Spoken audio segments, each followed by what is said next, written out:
আমরা যদি এমন সব ক্রিকেটারদেরকে নিয়ে কথা বলি যারা তাদের নামকে ক্রিকেট ইতিহাসে স্বর্ণাক্ষরে লিখতে পেরেছে এবং নিজেদের পারফরমেন্স দিয়ে দলে ঘটিয়েছে যুগান্তকারী অধ্যায়ের সূচনা, তখন আপনি চান বা না চান বাংলাদেশ ক্রিকেট দলের মধ্যে একটি নাম সবার সামনে চলে আসে।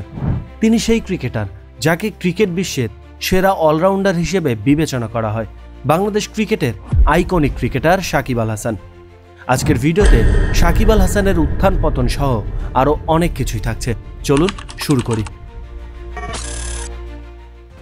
24শে মার্চ 1987 বাংলাদেশের মাগুরা জেলায় জন্ম নেন সাকিব আল হাসান। তবে সাকিব আল হাসান ছোটবেলায় ক্রিকেটের চেয়ে ফুটবল খেলাকেই বেশি পছন্দ করতেন।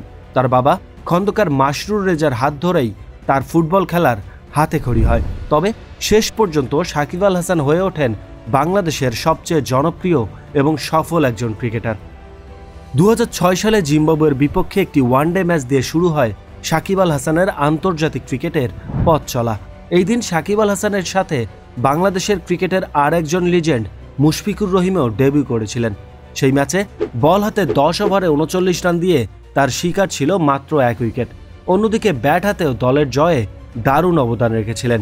49 বলে অপরাজিত 30 রান এসেছিল তার ব্যাট থেকে। তবে 2007 বিশ্বকাপের টিকিট হাতে পেতে সাকিব আল হাসানকে এই পারফরমেন্সে বিচার করাটা অনেক কঠিন ছিল। তাই তো নিজেকে প্রমাণ করার সুযোগ পান আইসিসি চ্যাম্পিয়ন্স ট্রফি 2006 সালে শ্রীলঙ্কার বিপক্ষের ম্যাচটিতে। এই দিন শ্রীলঙ্কা বাংলাদেশকে 303 রানের বিশাল টার্গেট দিয়েছিল। বাংলাদেশের অন্যান্য ব্যাটসম্যানরা যেখানে শ্রীলঙ্কার বোলারদের সামনে দাঁড়াতেই হিমশিম খাচ্ছিল, সেখানে সাকিব আল হাসানের সাবলীল ব্যাটিং ছিল চোখে পড়ার মতো। যদিও সেই ম্যাচে বাংলাদেশ 37 রানে হেরেছিল, তবে সাকিব আল হাসানের 107 বলে 67 রানের ইনিংসটি তাকে 2007 সালের বিশ্বকাপের স্কোয়াডে জায়গা করে দেওয়ার জন্য যথেষ্টই ছিল। বিশ্বকাপে সাকিব ওয়েস্ট ইন্ডিজের বিপক্ষে একটি ম্যাচে 4টি উইকেট নেন, যা তাকে বাংলাদেশের প্রথম খেলোয়াড় হিসেবে এই কৃতিত্ব অর্জনকারী করে তোলে। জিম্বাবুকে পরাজিত করার ক্ষেত্রে গুরুত্বপূর্ণ ভূমিকা পালন করার পর তিনি ভারতের বিপক্ষের সেই ঐতিহাসিক ম্যাচটিতে 10 ওভার বল করে কোনো উইকেট না পেলেও ব্যাট হাতে তার হাফ সেঞ্চুরির ইনিংসটি বাংলাদেশের জয়ের গুরুত্বপূর্ণ অবদান রেখেছিল।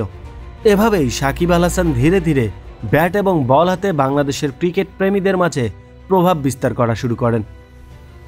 2008 সালে নিউজিল্যান্ডের বিপক্ষে একটি সিরিজে সাকিব আল হাসান ব্যাট হাতে 292 রানের পাশাপাশি বল হাতে 13 উইকেট শিকার করে বিশ্বমঞ্চে নতুন তারকা হিসেবে উঠে আসেন। সেই সিরিজে তিনি ম্যান অব দ্য সিরিজ নির্বাচিত হয়েছিলেন। বাংলাদেশ 2000 সালে টেস্টের মর্যাদা পেলেও 2009 সাল পর্যন্ত টেস্ট ক্রিকেটে বাংলাদেশের কোনো সাফল্য একেবারে ছিল না বললেই চলে। এই সময়ে টেস্টে হাতে গোনা যে কয়টি জয় এসেছে সেগুলো জিম্বাবুয়ে কিংবা কেনিয়ার মতো নগণ্য দলের বিপক্ষেই ছিল, সেটাও ছিল দেশের মাটিতে। 2009 সালে টেস্ট ক্রিকেটেও একটা ব্রেক থ্রু চলে আসে সাকিব আল হাসানের হাত ধরে। তার নেতৃত্বেই বাংলাদেশ ক্রিকেট দল ওয়েস্ট ইন্ডিজের মাটিতে ওয়েস্ট ইন্ডিজকেই টেস্ট সিরিজ হারিয়ে দেয়। প্রথমবারের মতো বাংলাদেশ বিদেশের মাটিতে টেস্ট সিরিজ জয়ের স্বাদ পায়। আর এখানেও সাকিব আল হাসান 159 রানের পাশাপাশি 13 উইকেট শিকার করে বুঝিয়ে দিয়েছিলেন তিনি সহসাই ফুরিয়ে যেতে আসেননি।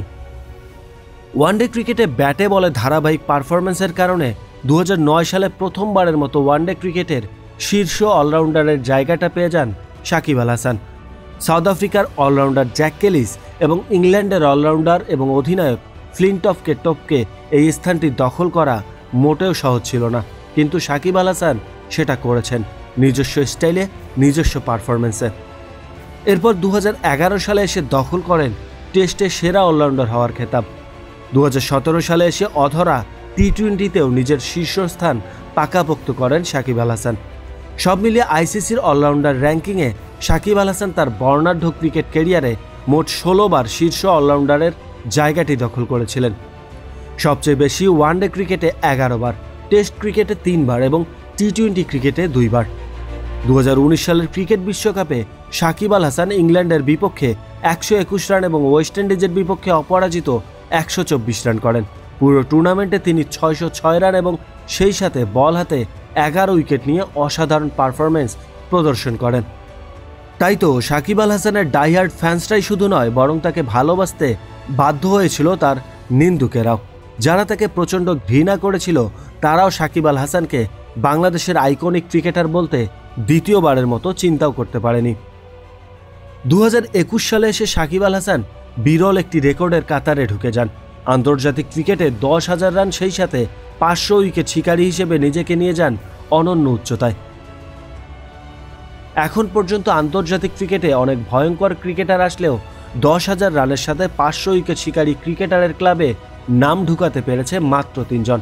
একজন দক্ষিণ আফ্রিকার জ্যাক ক্যালিস এবং দ্বিতীয়জন পাকিস্তানের শহীদ আফ্রিদি, আর তৃতীয়জন হচ্ছেন আমাদের সাকিব আল হাসান। কিন্তু এত ভালোবাসা, এত সুনাম, এত বেশি সাফল্যের পরেও সাকিব আল হাসান কিন্তু বাংলাদেশ ক্রিকেট ভক্তদের কাছে একজন ভিলেন হিসেবে নিজেকে প্রকাশ করেছেন তার নিজের কিছু কর্মকাণ্ডের জন্য। টাকা এবং ক্ষমতার নেশা যে মানুষের স্বাভাবিক বিবেকবোধ কেড়ে নিয়ে অমানুষে পরিণত করে, সেটার জ্বলন্ত উদাহরণ হতে পারেন সাকিব আল হাসান। প্রতিটি আলোর বিপরীতে অন্ধকার দিক থাকে, সাকিব আল হাসানও সেটার বাইরে আসতে পারেননি। মাঠের ভেতর তিনি একজন ক্রিকেটার, একজন ভালোবাসার মানুষ, কিন্তু মাঠের বাইরে তাকে ঠিক ভালোবাসার মতো কোনো কারণই নেই কারো কাছে। সাতক্ষীরার ধাতিনা উপজেলায় তার গড়ে তোলা কাকড়া ফার্মের মাধ্যমে স্থানীয় অনেকের কোটি কোটি টাকা আত্মসাতের স্পষ্ট অভিযোগ উঠে আসে সাকিব আল হাসানের নামে।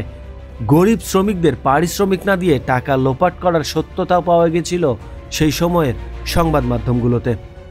2021 সালে বাংলাদেশের প্রচলিত আইনকে বুড়ো আঙ্গুল দেখিয়ে সাকিব আল হাসান বেটিং সাইডের ব্র্যান্ড অ্যাম্বাসেডর হিসেবে চুক্তিবদ্ধ হয়েছিলেন। বাংলাদেশের আইন অনুযায়ী বেটিং সাইডের প্রমোশন নিষিদ্ধ হলেও সাকিব আল হাসান নিজেকে আইনের ঊর্ধ্বেই ভেবেছিলেন। পরে ব্যাপক সমালোচনা শুরু হলে তিনি চুক্তি বাতিল করতে বাধ্য হয়েছিলেন। সাকিবের বিরুদ্ধে রিলায়েবল কমোডিটিস এক্সচেঞ্জ কোম্পানি এবং বুরাক কমোডিটিস এক্সচেঞ্জ কোম্পানির মাধ্যমে স্বর্ণ আমদানি ও বিক্রয়ে শুল্ক এবং রাজস্ব ফাঁকির অভিযোগও রয়েছে। এই দুটি প্রতিষ্ঠানের মাধ্যমে কর ফাঁকি এবং অর্থ পাচারের অভিযোগ রয়েছে সাকিবের বিরুদ্ধে। তবে তৎকালীন আওয়ামী লীগ সরকারের একজন অলিগার্ক হয়ে থাকার কারণে তাকে শাস্তির আওতায় নিয়ে আসা যায়নি। 2022 সালের সেপ্টেম্বরে বিভিন্ন গণমাধ্যমে প্রকাশিত প্রতিবেদনে জানা যায় সাকিব আল হাসানের বিরুদ্ধে 4টি প্রতিষ্ঠানের শেয়ার মূল্য কারসাজিতে জড়িত থাকার অভিযোগ উঠেছে। Bangladesh securities and exchange commission BSEC এই বিষয়ে তদন্ত করে এবং শেয়ার কারসাজির ঘটনার সত্যতা পেয়েছিল। তবে সাকিবকে কোনো শাস্তিই দেওয়া হয়নি। এর কারণ স্পষ্ট, আওয়ামী লীগের রাজনৈতিক প্রভাব। আরও অনেক কেলেঙ্কারি, দুর্নীতি আর অর্থ আত্মসাতের ঘটনার সাথে সাকিব আল হাসানের নাম জড়িত থাকলেও বাংলাদেশের ক্রিকেট প্রেমী দর্শকরা সাকিবকে একজন বিশ্বমানের ক্রিকেটার হিসেবে মাথায় তুলে রাখত। তবে সাকিব আল হাসান তার সম্মানের শেষ পেরেকটা টুকেছে 2024 সালের জাতীয় নির্বাচনে অংশ নিয়ে। আওয়ামী লীগের হয়ে সংসদ নির্বাচনে অংশ নিয়ে বিপুল পরিমাণ ভোটে জয় পেলেও কার্যত বাংলাদেশের সব শ্রেণী পেশার মানুষের কাছে এই নির্বাচনটা ছিল একেবারে মূল্যহীন। আমি আর ডামির এই পুতু খেলার নির্বাচনে সাকিব না গেলেও পারত। সাকিব আল হাসানের প্রতি মানুষের ঘৃণার পাত্র ভরে যায় জুলাই আগস্টের বিপ্লবে, যেখানে ফ্যাসিবাদের বিরুদ্ধে উত্তাল ছিল সারা বাংলাদেশ। সেখানে সাকিব আল হাসান সাধারণ মানুষের কাতারে না দাঁড়িয়ে মৌন সমর্থন দিয়েছিলেন ফ্যাসিবাদকে। যেখানে বাংলাদেশের ছাত্র জনতা রাস্তায় গুলিবিদ্ধ হয়ে রাজপথে রক্ত ঢেলে দিয়েছিল, সেখানে সাকিব আল হাসানকে এক কাপ চা হাতে চিলমুডে পোস্ট করতে দেখা গিয়েছিল তার ফেসবুক ওয়ালে। সম্মান হয়তো সবাই পায়, কিন্তু লোভ, স্বার্থপরতা আর টাকার চাহিদার কাছে হয়তো সেই সম্মান পায়ের ধুলোর সমান করতেও দ্বিধা করে না অনেকেই। তাই তো সাকিব সব মিলিয়ে ক্রিকেটীয় ক্যারিয়ারে একটা ইতিহাসের নাম হলেও ভবিষ্যৎ প্রজন্মের কাছে ঘৃণা ছাড়া আর কিছুই আশা করতে পারে না তিনি।